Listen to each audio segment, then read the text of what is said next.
365 Days of Horsemanship, day 156.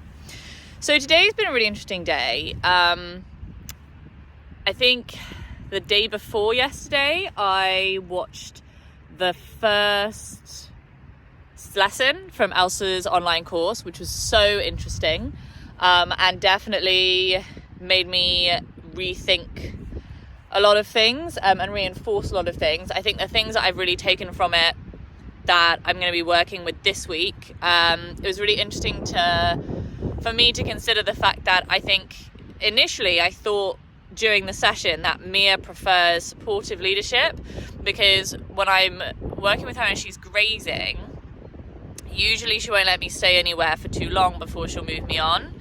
And with Lawrence, I felt that he probably was kind of like a half and half, where he likes the supportive and he also likes the passive, where we're in flow together.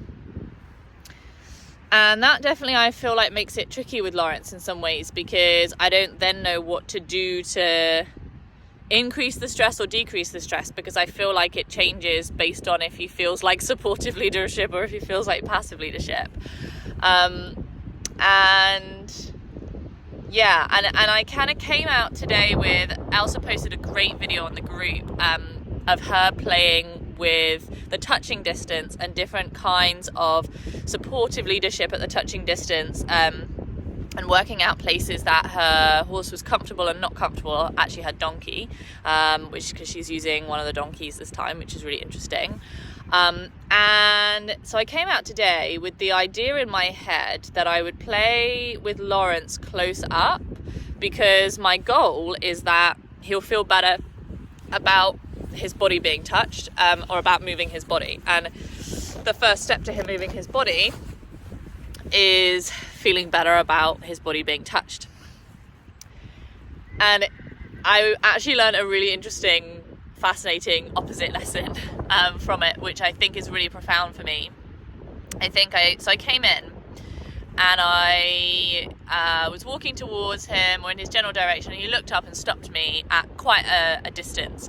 And so I stayed and I breathed and I flowed, and then I started walking to the next place, and I just had this little voice in my head that said, don't get too close, let him close the distance. And so I did this a few different times with 2 or 3 different places of flow based on him stopping me. And I decided to completely switch up my distance, and instead of working just at the touching distance or like focusing on the touching distance, that I would just work at a distance, at a far distance, or a, sort of far medium distance.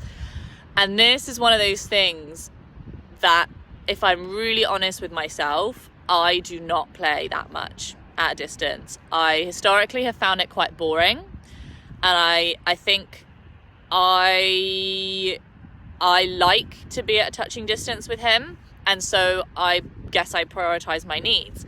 And as I'm at this further distance with him, something occurs to me. Lawrence is the horse in the herd where, like, all the other horses are together or they're like somewhere else, and then he's like the one that's like out on the edge. He's like always the edge horse. And like, especially if he's stressed, like I remember when Mia was with Ven, and like pretty much for the whole of the week he had this one spot that he would be in where he could look out over everything, and like the whole herd would be down the other end of the field, but he would be up here like next to his spot. Like, he's a real like edge watcher. Like, he likes to have the responsibility of checking out like the edges of the herd, and he's always quite a far distance from the other horses. It's quite unusual. It's more common that I'll see him a long way away from any other horses than that I'll see him close. And as I'm working at this distance from him, I have this feeling more like I'm part of the herd. And it's really interesting, because I think that in my haste to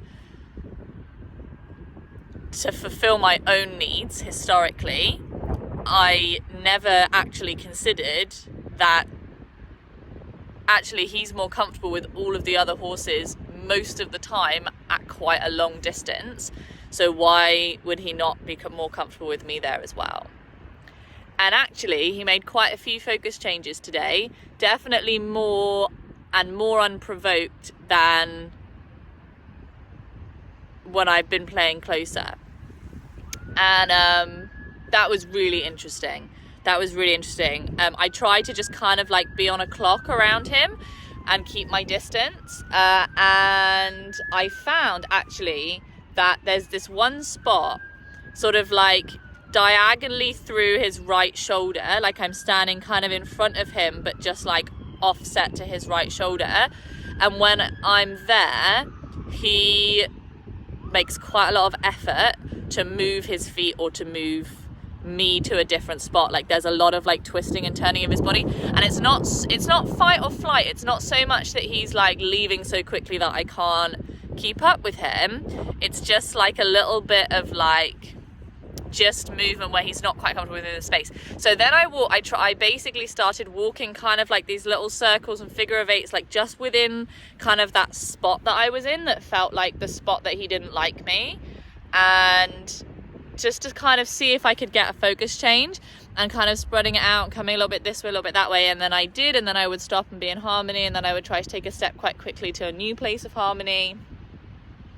And he blew out, and I thought about leaving there, and so I started walking away in supportive leadership, but I just felt like maybe it was going to get better than that, and that maybe this was a time where I should push myself to spend that little bit more time and see if there would be something better. And so I came back and I came sort of back towards him. I worked a little bit behind the fence from the next field, and then came back in, and he was really kind of like not pushing me towards the fence, but if I wanted to keep the same distance, then I would have needed to then go back under the fence, which I then didn't want to do. So I then walked around him, around to his left side, and as I was doing that, he started walking towards me. He came to me, sniffed, and then we were able to do a lovely bit of itching where I made the pattern really easy for him. I slightly modified the pattern because I have this feeling that it's not like it's insulting, but it's like overwhelming for him that if he moves, then I like walk this whole circle and come back. And so instead, I just slightly modified the pattern to where if he moved his feet, I would re-ask for the nose touch, and then I would go to the place that I thought he was trying to tell me that he wanted me. Just to kind of like reinforce this nose touch thing, rather than the moving of the feet. And that was really nice. Got to do some massaging and itching at his hind end and around his neck, and then he blew out again, went back to eating, and so I left it there, which was really nice, really cool. Mia, I came in and I played with something kind of similar with the distance work, and she actually made a lot of focus changes. She was on the hay bale, and she's always less stressed when she's on the hay bale. She always makes more focus changes when she's eating the hay. I think she just feels less stressed because there is an abundance of food, like it's an overwhelming pile of food that she's not going to be able to eat in one sitting, and I think that just makes her feel really happy.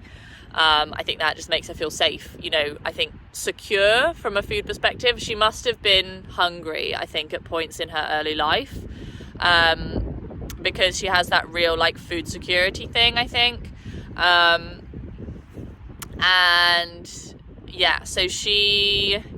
So I did the same thing with her where I kind of tried to keep my distance, and she's quite interesting. Like she'll stop me quite quickly once I start moving, and I kind of had to rethink what I had said in Elsa's first lesson, that I thought that she preferred supportive leadership, because today I think she preferred harmony. And I also think that it's about the chronic stress level. I think when she's chronically stressed, I think she's more chronically stressed when she's grazing, I think that is what, like, of course then she's going to want more supportive leadership, because that is mostly what horses need or want when they're concerned. And I think it's interesting because next time I come and I feel like she's grazing a lot, perhaps that's a time where I can work on the supportive leadership at a touching distance, and that's a cool game to play with her then. Today I was working around at her distance, and one of the other horses came up and came and passed me, but stopped halfway as we were passing, looked at me, and then looked back at Mia, and I just had this feeling like he was saying, like, go and see her. And so I thought, hey, why not? I'll take his advice. If that's the advice he's giving me, who knows? And so I went over to her, and I had this really nice experience where she was really being curious about me and sniffing me a lot, and then playing these really gentle like mouthing games with her lips, and so I was playing that with her, and it just felt really playful, and like she must feel really safe and comfortable to feel like she can be playful like that. It was really nice. It was really nice. And I definitely was like, oh, that would be the best moment to leave. But one of her plaits is coming undone, and I didn't want to leave it like that. So I wanted to also go into sportive leadership to tuck that up for her, which annoyed her a little bit. And so then I kind of had to come back around to the other side, and I was kind of playing around trying to get another focus change, which I did get quite quickly, and she looked at me again. And so I stopped and was in flow with her, walked a little bit closer to her, and she looked at me again, and I was able to have that one last nose touch, and then I left. So it was a good session. It was really interesting. Yeah, I'm really looking forward to playing the rest of the week with different distances, and yeah, just trying to not overcomplicate it. I think it's really cool to do this course and to feel like we're really going back to the basics, you know, like the question of whether your horse likes you, or like where your horse likes you and how much your horse likes you in different places and different distances, which is something that I played within the distances that I wanted to be, but have I really been adventurous with the other distances? Probably not. I've not done a lot of work at a distance, and I've not done a lot of work really touching up close for a long period of time. I tend to come in and touch for a while, or because I want something like a yield, or because I'm trying to do something like scratching. I haven't really played up close for like a long period of time in the same way that I would walk for a long period of time. I definitely prefer to play, at the short and middle distances. And I haven't really played much at a long distance. So I think those are the areas that I'm going to work on this week. And I'm really excited to push those limits. I actually really enjoyed it today, especially with Lawrence. With Mia, it was cool too. It was cool to see her engage with me and have all those focus changes. And I think she definitely feels less pressure when I'm further away. But it was really interesting and entertaining with Lawrence, because I feel like Elsa said to me, and I think it's classic reverse psychology, like if you want your horse to enjoy something, you have to not give them enough of it. And what is a better example of, I want my horse to enjoy being touched, so I'm going to stay far away from him, so that then he is the one that always chooses to come close. And I think that could be really powerful for him. And I just need to enjoy and be entertained by the game of seeing, how long before he comes to see me. And so I feel good about that. I feel really good about that. So we're going to see how it goes.